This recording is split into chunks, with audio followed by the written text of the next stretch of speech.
결혼식 날 신부가 죽었다더라. 신랑 가족들이 환호했다는데 뭔가 이상하지 않나? 내 이름은 이현지.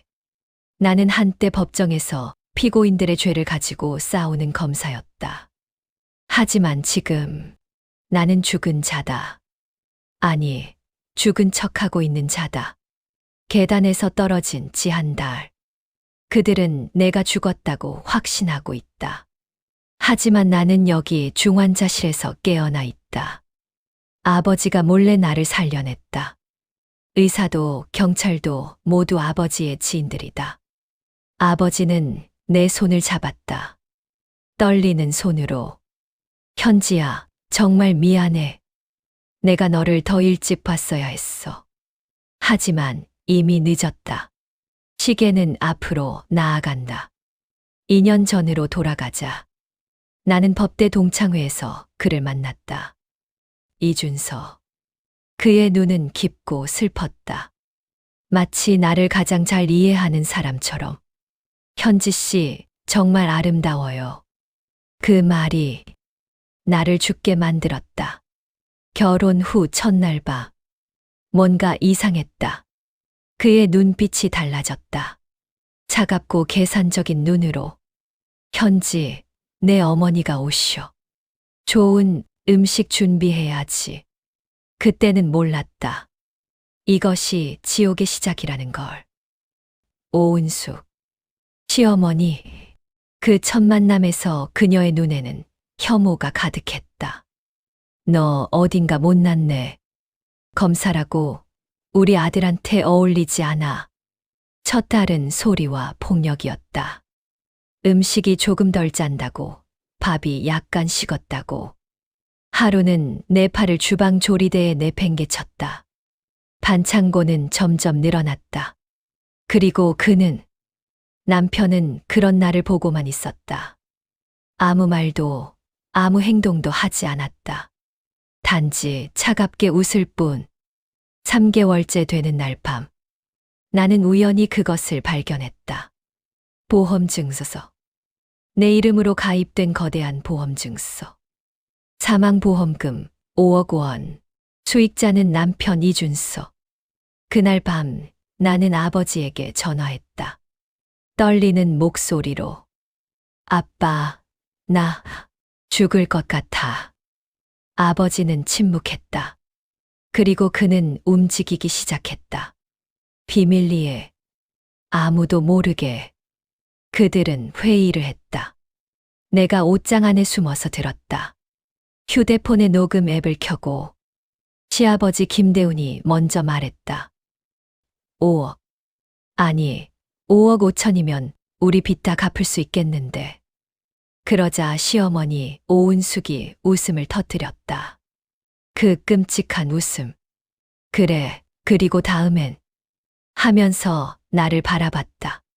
신우이 오유미는 더 이상했다.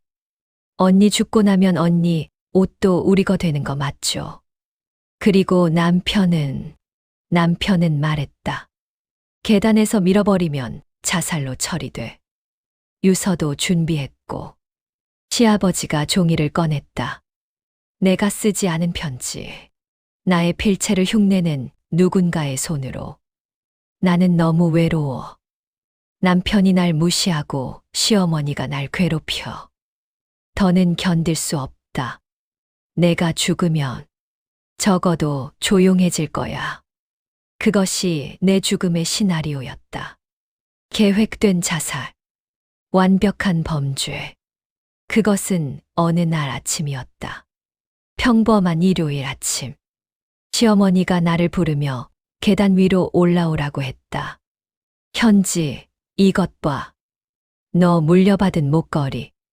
나는 의심하지 않았다. 어리석게도. 계단 위로 갔다. 그리고 그녀의 손이 내 등을 밀었다. 강하게, 정확하게. 구르는 동안 나는 생각했다. 아, 이제 끝이구나. 경찰이 왔다. 아버지의 지인 경찰관들. 남편이 신고를 했다. 울면서. 아내가 계단에서 떨어졌어요. 혼자 있다가 시어머니는 눈물을 흘렸다. 아니, 흘린 척했다. 카메라 플래시가 터졌다. 그리고 나의 공식적인 사망이 선언되었다. 자살. 증거는 확실했다. 유서도 있고 목격자도 있고 완벽했다. 그들의 범죄는 장례식장, 강서구의 낡은 건물, 내 사진이 액자에 담겨 있었다. 결혼 직전의 밝은 얼굴, 관 안에는 마네킹이 누워 있었다. 그들은 아무도 열어보지 않을 거라고 생각했다. 시어머니가 관 앞에 앉았다. 검은 상복을 입고. 하지만 그녀의 눈은 환호하고 있었다. 장례식이 끝났다. 3일차. 그들은 빌라로 돌아갔다. 그리고 진짜 축제가 시작되었다. 테이블 위에 돈다발. 3억 5천만 원. 보험금의 첫 번째 청구로 받은 선지급. 그들은 나눴다. 시아버지와 시어머니가 먼저 1억씩. 빚부터 갚자. 그 다음이 우리 거야. 남편은 1억. 내가 가장이니까. 시누이는 5천만. 그래도 준 거 고맙지. 그리고 남편이 말했다. 다음엔 어머니 하실래?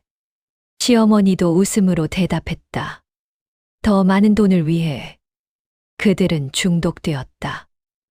돈에. 그래서 새로운 계획을 세웠다. 남편이 말했다. 다음은 어머니야. 노인 학대로 보험금을 받을 수 있어. 혼자 있을 때 시아버지가 고개를 끄덕였다. 그럼 내가 좀 다쳐야 하나? 시누이는 이미 셈을 하고 있었다. 삼촌도 있고 고모도 있고. 이 집 안에만 5억씩만 해도 그들의 탐욕은 끝이 없었다. 나는 병원에서 그 대화를 녹음했다. 몰래. 아버지는 움직였다. 매우 신중하게. 서울지방검찰청 부장검사의 권력으로 특수부를 동원했다. 형사들을 배치했다. 그리고 나를 준비시켰다. 현지야, 이제 끝내자. 하지만 위험할 거야. 모든 것을 공개하고 법정에서 싸우는 것이니. 나는 고개를 끄덕였다. 두렵지 않았다. 나는 이미 죽었으니까. 병원을 나왔다. 붕대를 풀었다. 흉터가 남아 있었지만 나는 더 이상 피해자처럼 보이고 싶지 않았다. 검은 정장을 입었다. 검사 때 입던 그 정장, 구두를 신었다. 높고 무거운 구두. 이 구두가 내 발자국을 만들 거라는 걸 알면서. 차가 출발했다. 검정색 벤츠. 뒤에 경찰 순찰차가 따라왔다. 아버지가 옆에 앉았다. 손을 잡고 있었다. 현지, 정말 용감해. 엄마가 봤으면 좋겠다. 창밖으로 강서구의 거리가 스쳐 지나갔다. 내가 1년 전 죽었던 그 거리. 이제 나는 돌아온다. 다른 사람으로. 또각, 또각, 또각. 구두 소리가 복도를 울렸다. 장례식장의 복도. 낡은 건물. 내 사진이 붙은 문. 고인 이현지 학년 29세. 나는 문을 밀었다. 천천히. 매우 천천히. 그들의 얼굴을 보는 순간 모든 것이 멈췄다. 시어머니는 핸드폰을 떨어뜨렸다. 시아버지는 의자에서 벌떡 일어섰다. 남편은 비명을 지르려다 목이 메었다. 유령이야. 유령이. 나는 관 앞으로 걸어갔다. 천천히. 관의 뚜껑을 만졌다. 마네킹의 얼굴이 보였다. 그리고 나는 웃었다. 아주 차갑게. 나는 핸드폰을 꺼냈다. 녹음된 음성을 재생했다. 그들의 목소리, 그들의 계획. 5억 5천이면 우리 빚 다 갚을 수 있겠는데. 계단에서 밀어버리면 자살로 처리돼. 유서도 준비했고. 다음엔 어머니 하실래? 빈소가 조용해졌다. 시어머니는 입을 막았다. 시아버지는 벽을 짚었다.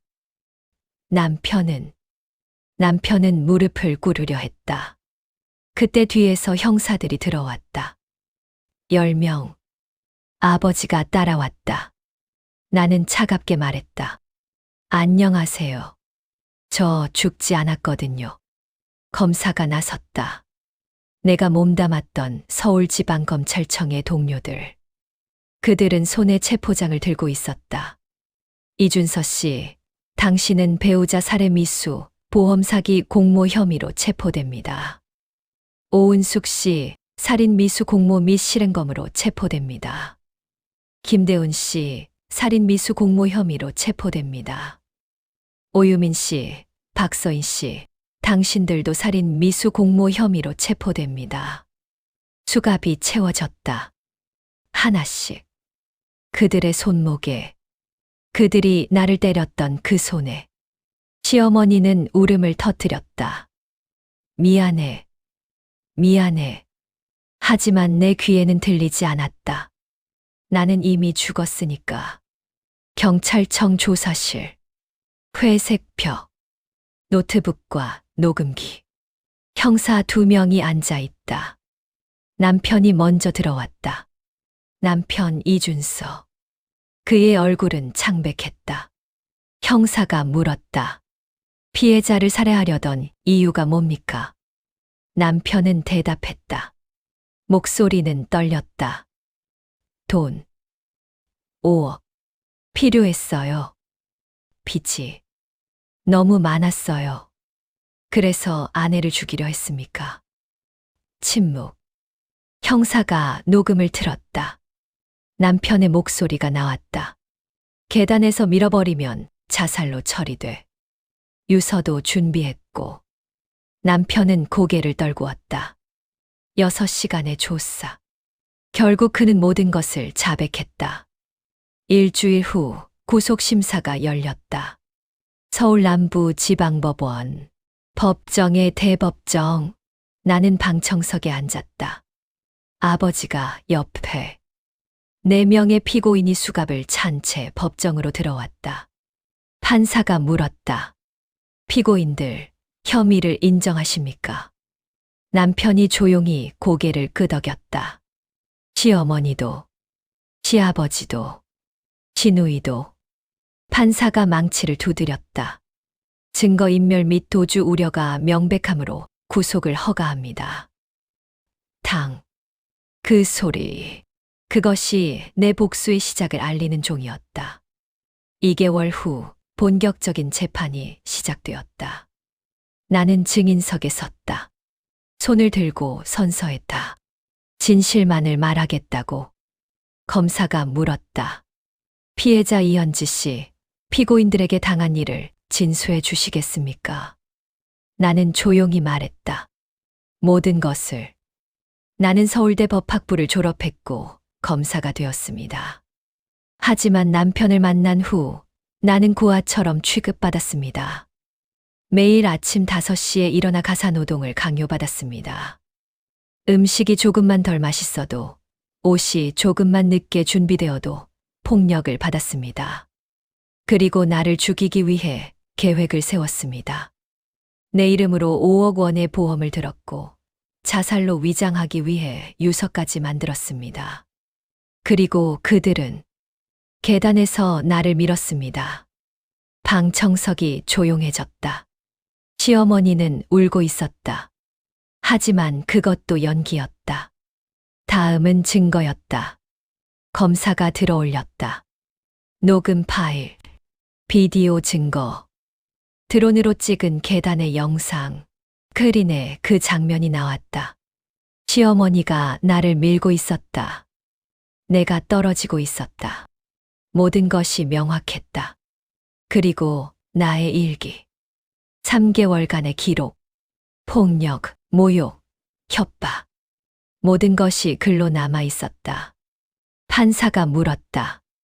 이 모든 증거가 사실입니까? 검사는 대답했다.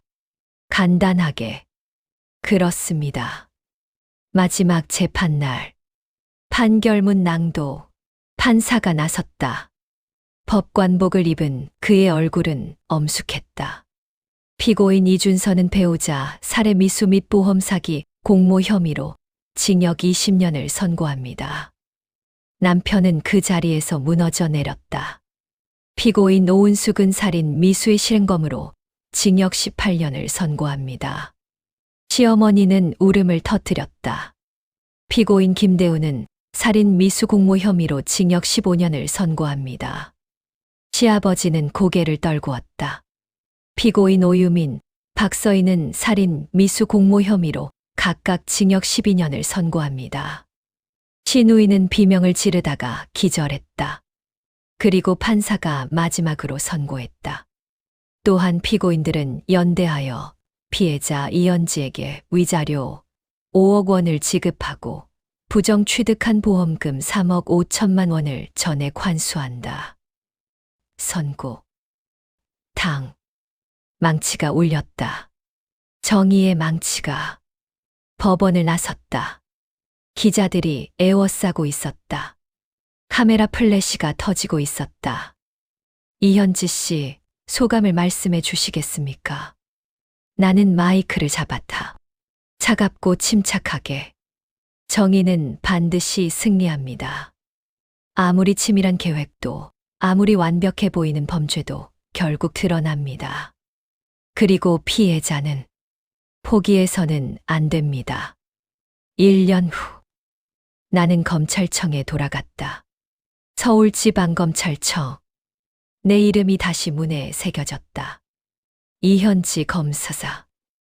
아버지가 나를 보며 웃었다. 우리 딸 정말 잘 해냈어. 나는 창문을 통해 서울을 바라봤다. 강남에서 강서까지. 모든 거리가 낯설었지만 친숙했다. 나는 다시 판사들과 마주했다. 하지만 이번엔 다른 피해자들을 위해 6개월 후 나는 피해자 지원센터를 설립했다. 검찰청 산하에 가정폭력 피해자 법률 지원센터. 처음 달에만 80명의 여성이 찾아왔다.